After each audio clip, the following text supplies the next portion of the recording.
En el otoño de 1888, a mitad del siglo XX, ocurre uno de los sucesos que marcaría la historia en Whitechapel, Londres, Inglaterra. Se trata ni más ni menos de Jack el Destripador.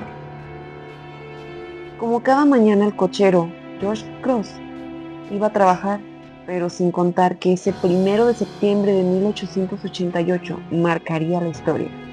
Encuentra una bolsa de basura, pero no era una bolsa de basura, era una mujer, a quien la identificaron como Mary Ann Nichols, quien fue desvivida por un corte en el cuello, pero también por un corte bastante profundo desde la pelvis hasta las costillas. La verdad nadie hizo caso, porque era una trabajadora de la calle, pero no fue la única víctima. El 8 de septiembre de 1888 fue encontrada una segunda mujer. Afuera de una barbería encuentran a Annie Chapman, quien al ser desvivida la encuentran con las piernas flexionadas, con la falda levantada y con el típico corte en el cuello y en la zona abdominal. Pero esta no solamente quedaría en un corte, sino también fue quitado de su zona el útero y parte de su zona íntima. El testigo John Davis describiría más tarde a esa persona que supuestamente había quitado la vida a esa joven.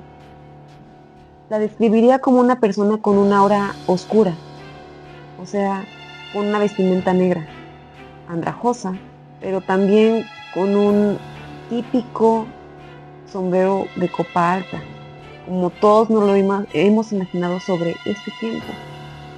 Una particularidad de este caso es que dejó sus pertenencias de esta mujer, o sea, los anillos y monedas a sus pies, pero esto sería una de las cosas que haría que hasta el día de hoy sepamos quién es realmente la personalidad de este hombre. Tiempo después, el 29 de septiembre de 1888, fue encontrada una carta que a grandes rasgos decía: esperen mi siguiente juego, con la firma del que ahora conocemos Jack el Destripador. Pero esos supuestos jueguitos, como él lo nombró, no se harían esperar. En la madrugada del 30 de septiembre de 1888 fue encontrada sin vida una mujer que también, como las anteriores, era una vendedora de caricias. Se trata ni más ni menos que Elizabeth Stride, quien también le quitó la vida con un corte en el cuello, pero también, no conforme con eso, le quitó o le iba a quitar una oreja. Pero no queda ahí solamente eso. A la 1:45 de la mañana, su segunda víctima cayó. Su segunda víctima fue Catherine Edwards, quien a unas calles de la comisaría policíaca, increíble, todos los policías estaban en el primer caso, pero dejaron desprevenida a esta otra mujer. Pero hay una particularidad, no la desvivió como las anteriores, sino a golpes. Pero hay un detalle más, también le quitó una oreja y un pedazo de riñón, pero esto ahí quedó. También encontraron en ella una nota que decía, y cito: los judíos no serán a quienes señalen sin razón alguna. Los habitantes de esa localidad ya estaban bastante angustiados. ¿Quién sería la siguiente?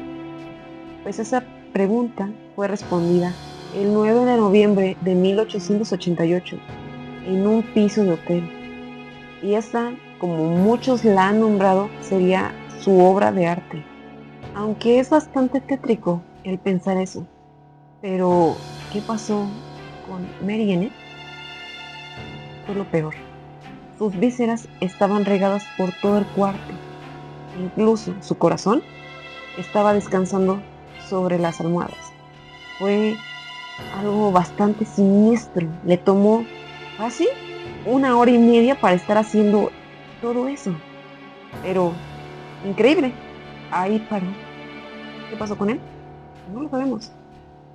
Hay bastantes teorías de quién era supuestamente Jack, pero ¿por qué? ¿Por qué no se ha sabido quién es?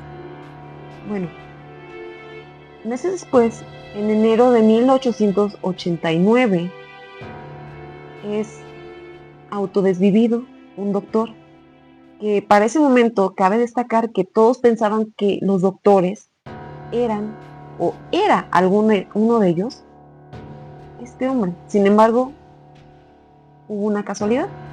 Muere este doctor y todo acabó. Pero no, eso no era. Pero hay bastantes teorías de quién era este supuesto hombre.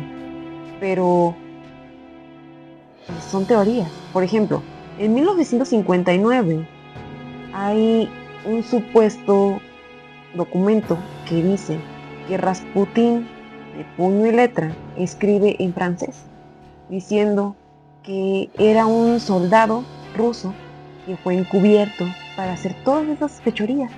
Pero hay un detalle que aquí cabe destacar que Rasputín era analfabeta, no sabía ni leer ni escribir ni ruso. ¿Cómo iba a escribir en francés? No tiene lógica. Pero también se dice, una de las pocas teorías, que era el duque de,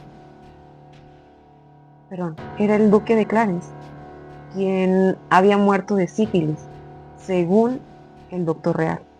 Pero tampoco. Aprovechando de que según eran los doctores, en 1988, según dicen, que era un doctor que estaba bastante loco, pero no era eso, aún no llegaban al momento. Había uno más, que era Aaron Kosminski, pero él era judío y polaco. Pero hay un detalle, que aquí va a ser lo bueno. En el 2007, un historiador compra en una subasta una capita que, increíble, era de Catherine, pero al hacer pruebas, en efecto, era de ella. Pero hay un detalle, que en este año se supo quién era Jack el Estripador. Gracias a Russell Edwards, en este momento quiero que pongan atención porque él estaba en una de las teorías. Era ni más ni menos que Aaron Kosminski, un barbero quien era judío y polaco, como les había dicho hace rato. Pero, ¿por qué paró? Él fue recluido en una de las tantas, bueno, poquitas, clínicas psiquiátricas, quien él tenía esquizofrenia a los 23 años y posteriormente fallece ahí. Pero, ¿por qué se sabe esto? Porque actualmente existe familia de él, no directa, fue de su hermano, o sea, sus sobrinos están vivos. Muchas gracias por haberme escuchado en este capítulo y pues espero me sigan. Soy la Diabla González y esta es una de tantas historias que yo les puedo contar en las noches de terror. Hay que les sale de. Chao.